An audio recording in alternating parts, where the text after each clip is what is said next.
Pada tengah hari 10 Mac 2026, di tengah-tengah kota Medan, seorang penyapu jalan sedang membuat kerjanya. Pada hari itu memang lain macam dia punya panas. Dah lah puasa pada masa tu. Dia punya rasa perit tekak tu lain macam. Dalam kepala otak penyapu ni, bestnya kalau perkena take IC kat tepi ni. Sedang dia mencuba untuk melawan dahaga tu di area Gang Seroja, Menteng 7, Medan Danai. Dia ternampak satu kotak Toyogo di tepi semak. Siapalah yang buang kotak Toyogo dekat tepi ni? Terlintas juga dalam kepala dia, mungkinlah kotak ni terjatuh semasa dipindahkan. Sebab keadaan kotak tu memang bersih gila. Tak nampak pun bahagiannya rosak. So macam tak ada sebab pula kenapa Toyogo ni dibuang macam tu. So penyapu jalan ni datanglah mendekat. Dia nak cek kokotlah ada barang yang berguna dekat dalam tu. Penutup Toyogo tu macam terbuka sikit. And then dia mengembung tau, macam kandungan dekat dalam tu terlalu besar. Masa dia buka penutup tu, dia ternampak ada lapisan kain selimut yang membungkuskan sesuatu. So dia pun selaklah selimut tu. Ambil kau. Bukannya barang berharga kan? Dalam tu ada jasad manusia. Menjerit dia kat situ. So dipendekkan cerita, polis pun dipanggil untuk memeriksa keadaan jasad. Tapi tahu je lah kalau jasad ni ditemui dekat tempat open. Memang ramai yang datang kerumun. Penuh tempat tu dengan orang ramai. Jenuh jugalah polis nak cuba mengawal keadaan. Diorang letak tip kuning pun tak jalan. Jasad tu adalah seorang wanita dalam lingkungan 19 hingga 21 tahun. Tetapi yang menyedihkan adalah keadaan jasad tu ditemui dalam keadaan teruk gila. Jasad ditemui dalam keadaan meringkuk tau. Tetapi ini bukan meringkuk biasa-biasa kan. Disebabkan kotak Toyogo tu kecil, jasad tu disumbat ke dalam. Korang boleh bayangkan tak macam mana? Dan lagi satu yang polis jumpa adalah bukti yang dapat merungkaikan semuanya, iaitu selimut yang digunakan untuk membalut jasad mangsa. Selimut tu ada tertulis satu nama rumah tepangan. Siap ada lambang hotel tu lagi. Memang senanglah kerja polis. Inilah abang boy cakap, kadang-kadang tu nak buat jenayah ni kena pandai juga. Bukanlah kena jadi saintis ke, ahli matematik ke. Tak guys. Tetapi keperluan minimum tu sekurang-kurangnya janganlah buat benda yang mengantuikan diri sendiri. So anyway, jasad mangsa telah dihantar ke bilik bedah siasat. Berdasarkan penemuan forensik, terdapat kesal lebam di leher mangsa, menandakan mangsa mati dicekuh. So basically penyebab kematian adalah mangsa lemas ataupun asfiksia. Bukan tu je tau, terdapat kesal luka di kepala dan juga muka mangsa yang mungkin diakibatkan daripada hentaman objek tumpul. Terdapat juga tanda-tanda kecederaan di lengan mangsa, menandakan mangsa sempat melawan sebelum kehilangan nyawanya. Berdasarkan daripada rigor mortis ataupun keadaan kaku jasad dan juga livor mortis ataupun kesal lebam, dianggarkan mangsa kehilangan nyawanya 12 jam sebelum jasadnya ditemui. Tetapi itu tak heran lagi tau. Forensik juga temui kesan melecet di bahagian intim mangsa, seperti mangsa telah mengadakan hubungan badan sebelum dan selepas nyawanya ditamatkan. Yang mengejutkan adalah kesan melecet di bahagian belakang mangsa dilakukan selepas mangsa ni dah tak ada tau. Dekat selimut yang membaluti tubuh mangsa pula terdapat kesan cecair tubuh berwarna merah yang berbau hanyir. Tak berapa lama selepas tu, mangsa telah dikenal pasti sebagai seorang remaja yang berumur 19 tahun yang bernama Rahmadani Siagian. So berdasarkan daripada bahan bukti yang dijumpai, pihak berkuasa terus pergi ke rumah tumpangan yang disyaki menjadi tempat pembunuhan. Benda pertama yang polis buat adalah cek rakaman CCTV. Pada awal pagi 10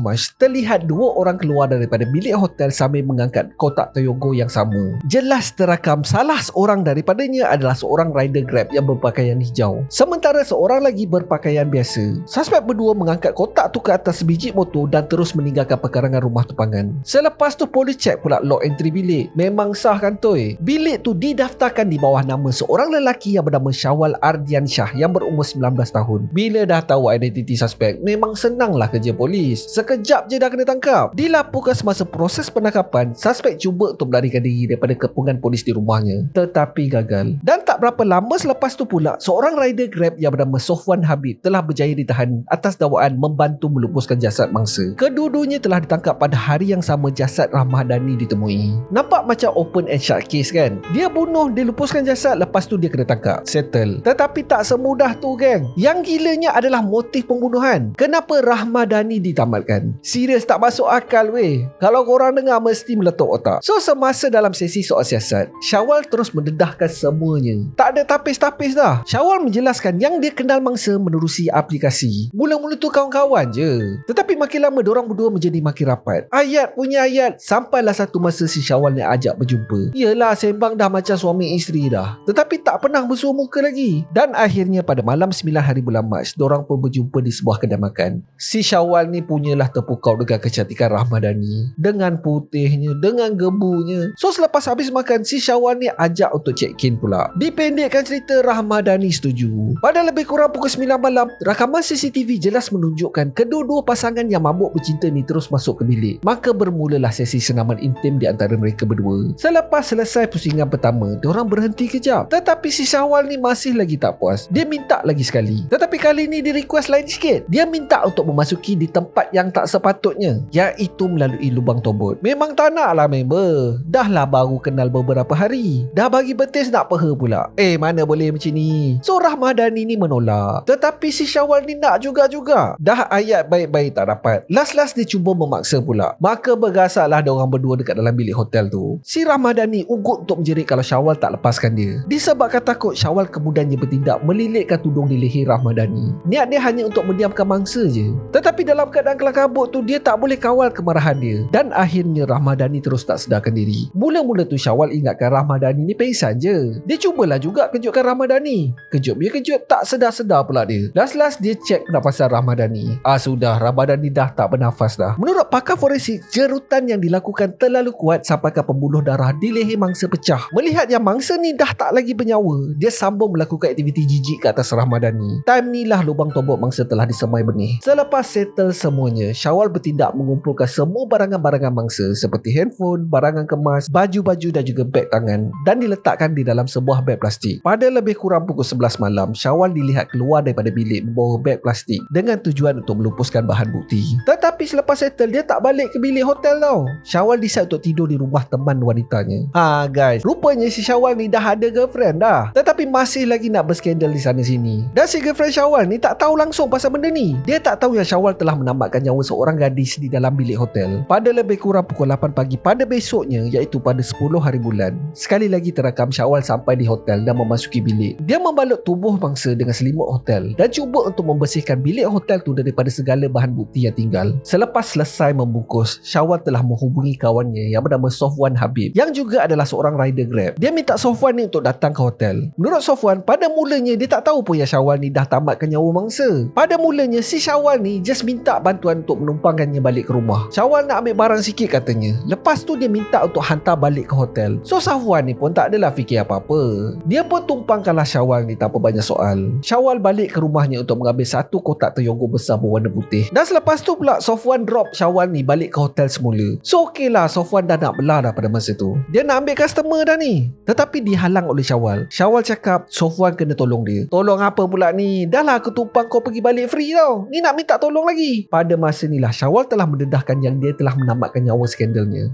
Sudah satu hal pula dah. Pada mulanya si Sofwan ni nak cabut dah. Tetapi selepas dipujuk rayu oleh kawan baiknya, akhirnya Sofwan setuju. Dia masuk sekali dalam bilik dan menolong Syawal menyumbatkan jasad tu ke dalam toyogo. Dorang berdua kemudiannya mengangkat kotak tu dan meletakkannya di atas motor dan terus berlalu pergi. Plan asalnya adalah untuk membuang jasad tu ke dalam sungai. Tetapi rancangan tu gagal disebabkan pada masa tu memang tengah ramai orang lalu lalang. So disebabkan cuak, akhirnya Syawal bertindak meninggalkan toyogo tersebut dekat tepi semak je. Lepas tu diorang berdua belah. Masa dalam bilik soal siasat, polis tanyalah, kalau setakat nak snu-snu je, kenapa sanggup tamatkan nyawa mangsa? Macam tak masuk akal pula. Tak dapat lah, kenapa perlu membunuh? Tetapi selepas cek phone milik Syawal, barulah polis tahu yang Syawal ni macam mana sebenarnya. Dekat dalam simpanan telefon dia terdapat beratus-ratus video dan juga gambar yang tak senonoh, especially konten yang berkaitan dengan aksi hubungan badan yang ganas-ganas. Basically yang paling ekstrim lah. Menurut ahli psikologi, suspek ni terlalu banyak melihat konten-konten macam ni sampaikan benda tu boleh kurangkan tahap empati dia. Suspek dikatakan mengalami apa yang dipanggil sebagai kekacauan nilai moral. Dia dah tak boleh bezakan di antara fantasi dan juga realiti. Apa yang dia tengok dekat website-website ni, dia nak try pula dengan pasangan dia. Ada satu terma sains tau untuk benda-benda macam ni, iaitu desensitization. Dia macam kalau seseorang tu terlalu banyak melihat konten-konten biru di internet, dekat dalam kepala otak dia, apa yang dilihat tu lagi best daripada apa yang di depan mata. Walaupun dia cuba dengan pasangan dia, tetapi tak se-best yang disangka. So penyudahnya hubungan badan dia antara suami isteri dah jadi tak best. Tak ada mood lah, gagal nak naik lah, kurang keras lah, abang tak perform lah, dan macam-macam lagi lah masalah timbul. Sama jugalah macam dalam kes ni. Semakin lama Syawal melihat konten-konten ganas, dia dah tak kisah dah. Pada dia rasakan normal tak lagi memberi kepuasan. Dia perlu try benda-benda yang ekstrim. Cara hubungan badan secara normal dah tak puas dalam kepala otak Syawal ni. Dia sentiasa mencari jalan untuk mencari kepuasan dengan cara lain pula. Dan mungkin juga disebabkan girlfriend Syawal sendiri tak nak menurut nafsu serakah dia. Syawal fikir mungkinlah dia boleh cuba dengan skandal pakai buang yang baru je dijumpa. Dan wanita malang tu adalah Rahmadani Siangian. Tetapi Tetapi disebabkan Ramadhani ni menolak, mungkin dia anggap sebagai satu penghinaan untuk Syawal. Dia melihat yang fantasinya gagal dicapai oleh seseorang yang dianggap bawah daripadanya. Pada Syawal, Ramadhani hanyalah objek untuk dilampiaskan nafsunya sahaja. Ramadhani tak ada sebab untuk menolak. Dan dikatakan pula si Syawal ni adalah seorang yang panas baran. So tak semena-mena si Syawal ni meletup. Dia nak juga. Dan pada masa inilah Syawal memilih untuk melilit leher Ramadhani. Tak tahulah sama ada niat Syawal hanya untuk menakut-nakutkan Ramadhani ataupun memang dia nak tamatkan terus. Tapi apa yang dibuat seterusnya memang menjijikkan betul. Kalau masih hidup tak bagi, tetapi bila dah tamatkan nyawa, tak ada siapa yang berani menghalang Syawal untuk mengerjakan tubuh Ramadhani semahu-mahunya. Pada mula-mula soal siasat tu, Syawal mengatakan yang dia tak sedar tentang kejadian pembunuhan itu terjadi. Dia klaim dia hilang akal sekejap. Basically mengatakan apa yang berlaku ni adalah satu kemalangan. Tetapi bila melihat rakaman daripada CCTV, boleh nampak tahu si Syawal ni cuba untuk melupuskan mangsa. Dia even meminta pertolongan Sofwan dalam proses pelupusan. Jelas kelihatannya Syawal ni mampu berfikir. Dia tak ada masalah mental pun. Dia mampu berbuat apa saja untuk tidak terkantoi. Ni macam Abang Boy cakap tadilah, nak membunuh tetapi tak bijak. Dia kantoi part selimut hotel. Tetapi lah kan, yang paling kesian adalah rider Grab tu. Kalau betul lah dia cakap dia tak tahu apa-apa, memang kesian gila lah. Tak pasal-pasal sangkut weh. Yang bersedap-sedapnya kawan dia. Dia tak dapat apa pun. Tahu-tahu je ke dalam sebab bersubahat. Pada Abang Boy berkawan tu bagus. Menolong masa susah dan segala bagai tu pun bagus. Tetapi lah kan, kalau ada kawan Abang Boy yang minta tolong Abang Boy untuk lupuskan jasad, memang Abang Boy angkat tangan awal. Siapa sangka benda nak bersedap-sedap je, tetapi end up kehilangan nyawa. Gila dunia sekarang ni. Baru kena beberapa hari tau. Kali pertama jumpa terus pergi check in. Cuma masalah sekarang ni, kita tak tahu dah perangai seseorang. Nampak kat media sosial memanglah semuanya indah-indah. Nampak bulan dan bintang, pelangi, unicorn dan segala bagai lah. Tetapi bila dah di depan mata, barulah tahu perangai sebenar. Dan korang bayangkan, dalam kes ni, mangsa baru je berumur 19 tahun. Masih tak merasa dunia yang sebenar lagi. Tahu-tahu je dah meninggal tak pasal-pasal. Meninggal pula tu dengan cara yang paling menyedihkan. Ui, kesian tu. Disebabkan kes ni masih lagi baru. Kes ni masih lagi dalam siasatan. Tak tahu apa hukuman yang Syawal dan Sofwan akan terima nanti. Tetapi berdasarkan semua bahan bukti yang polis dah berjaya jumpa, rasanya memang gelap masa depan diorang berdua. Sebelum Abang Boy melabuhkan tirai, Abang Boy nak tanya korang, kalaulah ada sahabat korang minta tolong korang untuk melupuskan jasad, korang sanggup tak nak tolong? So seperti biasa, Abang Boy nak dengar pendapat korang pula. Kasih komen dekat bawah. So that's it for today guys. Terima kasih sebab tengok video Abang Boy sampai habis. Kalau korang suka dengan video ni, Abang Boy sangat-sangat appreciate kalau korang boleh belanja Abang Boy satu like. Dan mungkin juga korang boleh consider untuk subscribe dan tekan bell notification button tu supaya tak terlepas video Abang Boy yang akan datang. So akhir kata, jangan nakal-nakal, be awesome, stay creepy. Assalamualaikum.